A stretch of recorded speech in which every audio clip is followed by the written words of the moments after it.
গাজা যুদ্ধ বন্ধে অবশেষে দেখা দিয়েছে নতুন এক সম্ভাবনা। মার্কিন প্রেসিডেন্ট ডোনাল্ড ট্রাম্পের প্রস্তাবিত শান্তি চুক্তিতে আংশিকভাবে সম্মতি জানিয়েছে হামাস। একই সঙ্গে শর্ত সাপেক্ষে সব ইসরায়েলি জিম্মিকে মুক্তি দেওয়ার কথাও জানিয়েছে সংগঠনটি। চুক্তি বাস্তবায়নে ইসরায়েলও নিয়েছে পদক্ষেপ। এরই মধ্যে গাজা দখলে চলমান সামরিক অভিযান আপাতত বন্ধের সিদ্ধান্ত নিয়েছে তেল আবিব। আরও জানাচ্ছেন রাইহান মুন্সি। দীর্ঘ 2 বছর ধরে চলা রক্তক্ষয়ী সংঘাতের পর অবশেষে গাজায় যুদ্ধ বন্ধে দেখা দিয়েছে কূটনৈতিক সমাধান। ওয়াশিংটনে মার্কিন প্রেসিডেন্ট ডোনাল্ড ট্রাম্পের মধ্যস্থতায় প্রস্তাবিত 20 দফা শান্তি পরিকল্পনায় আংশিকভাবে সম্মতি জানিয়েছে হামাস। তবে প্রস্তাবের কিছু গুরুত্বপূর্ণ শর্ত নিয়ে আরও আলোচনা প্রয়োজন বলে জানিয়েছে সংগঠনটি। হামাসের পক্ষ থেকে বলা হয়েছে, গাজায় অবিলম্বে যুদ্ধবিরতি কার্যকর করতে হবে, তুলে নিতে হবে দীর্ঘমেয়াদী অবরোধ। আর তৃতীয় শর্ত হিসেবে আন্তর্জাতিক মানবিক সহায়তার অবাধ প্রবাহ নিশ্চিত করতে হবে।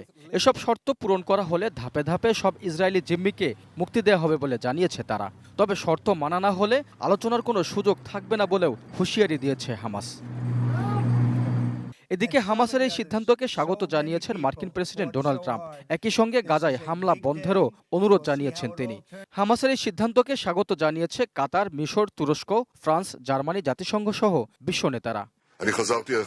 অন্যদিকে ইসরায়েলি প্রধানমন্ত্রী বেনিয়ামিন নেতানিয়াহুর দপ্তর থেকে দেয়া এক বিবৃতিতে বলা হয়, যুক্তরাষ্ট্রের প্রস্তাবের প্রথম ধাপে হামাসের সম্মতির পরপরই চুক্তি বাস্তবায়নের তাৎক্ষণিক প্রস্তুতি নিয়েছে ইসরায়েল।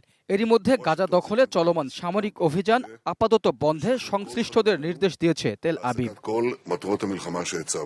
সব মশার বিরুদ্ধে সুরক্ষা দিতে এলো বসুন্ধরা এক্সট্রিম অ্যারোসল, মশার বিরুদ্ধে এক্সট্রিম সুরক্ষা।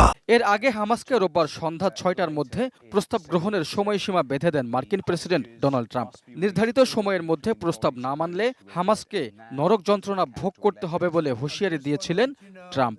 This is a very special day. Raihan Munshi, desk report, ATN news.